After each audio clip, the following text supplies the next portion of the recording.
बिस्मिल्लाहिर्रहमानिर्रहीम सल्लल्लाहु अला मुहम्मद सल्लल्लाहु अलैहि वसल्लम। अस्सलाम वालेकुम दोस्तों, आपका होस्ट बेहतरीन दोस्त आपकी खिदमत में हाज़िर है जी, एहतशाम शामी।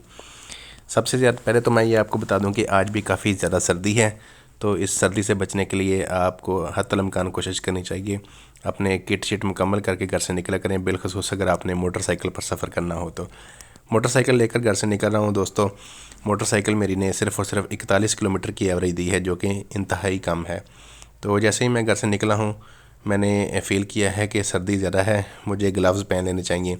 तो मैंने मोटरसाइकिल को एक साइड पर रोका और रोक कर ग्लव्स पहन लिए, जो कि मैंने ऑलरेडी हाथ में पकड़े हुए थे। तो ये मुकम्मल अपनी अब किट हो गई है जी। इस किट को मुकम्मल करने के बाद मैं जनाब अपने गांव में से निकल रहा हूं। गांव में से निकलते हुए मैंने महसूस किया है कि बाहर खेतों की जानब कुछ ज़्यादा ही सर्दी है, जबकि गांव में कुछ कम थी। तो जैसे ही मैं अपने गांव से बाहर निकला हूं, सामने दो छोटे मोटे स्टूडेंट खड़े थे। इन्होंने मुझे कहा कि जी हमें भी साथ लेते चलें। तो मैंने बड़ी खुशी से इनको अपने साथ बिठाया है जी। और इनको बिठाकर जब मैं आगे रवाना हुआ हूँ, तो मैंने ऑब्ज़र्व किया है कि सिर्फ बाहर सर्दी ही नहीं है, लेकिन अगर आप घर से बाहर निकलेंगे तो आपको जनाब सूरज भी देखने को मिलेगा। ये सूरज आप देख लें, सूरज के साथ साथ आपको ये हरे भरे फूल भी नज़र आएंगे, फूलों के नज़ारे भी आप देखें माशाल्लाह। इन खूबसूरत नज़ारों को देखते हुए मैंने आगे देखा कि एक हमारे बुज़ुर्ग जो हैं वो लकड़ियाँ काट कर लेके जा रहे थे ताकि आग जलाकर वो अपने जिस्म को गर्म कर सकें। इसके अलावा ये भी एक तरीक़ाकार है, अगर आपके पीछे कुत्ते लग जाएँ तो भी आपका जिस्म काफ़ी खासा गर्म हो सकता है। लेकिन ये मेरे पीछे नहीं लगे थे, लेकिन फिर भी उन्होंने मेरा त्राह निकाल दिया। खैर, इसके बाद मैं आपको बता दूं कि आज सर्दी की वजह से मोटरवे पे भी रश कुछ ज़्यादा नहीं है। इससे ज़्यादा रश तो मेरे अपने लोकल रोड पर मुझे नज़र आ रहा है कि गाड़ियों की आमदोरफ्त इस पे ज़्यादा है। और हमारी हमसाई कॉलोनी जो कि बन रही है, वो भी माशाल्लाह दिन दुगनी और रात चुगनी तरक्की कर रही है।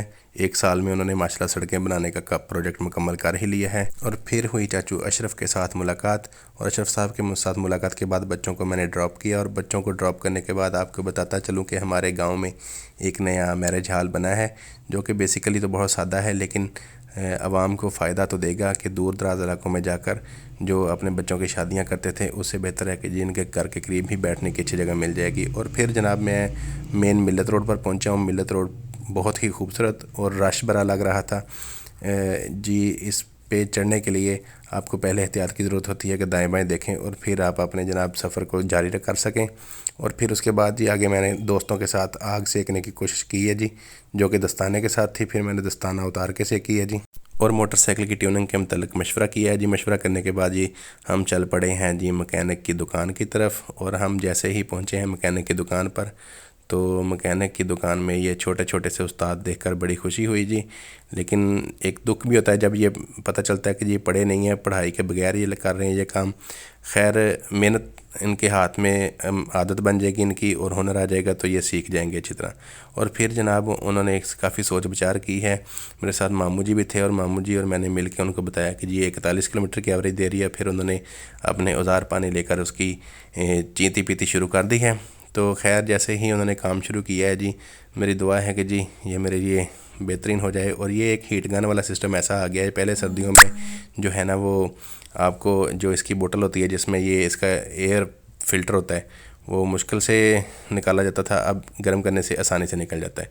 खैर, काम मोटरसाइकिल का हो गया जी। उन्होंने हमारे हैंड ओवर किया जी, हमें दुकान से बाहर निकाल के दिया। और दुकान से बाहर निकालने के बाद मैंने जनाब मोटरसाइकिल को स्टार्ट किया है। और स्टार्ट करने के बाद आपका दोस्त अब आपसे दुआओं का तलबगार है कि दुआ करें मेरा मोटरसाइकिल अब अच्छी एवरेज देना शुरू हो जाए। इसके साथ ही मैंने अब ताज़ा पेट्रोल डलवाना है। ताज़ा पेट्रोल डलवाने के बाद आप अपने होस्ट को दुआओं में याद रखिएगा, और गलतियाँ कोताहियाँ मेरी मुझे बताया करें। तब तक के लिए इजाज़त दीजिए, अगली दफ़ा फिर मुलाकात होगी। थैंक यू सो मच दोस्तों, अल्लाह हाफिज़।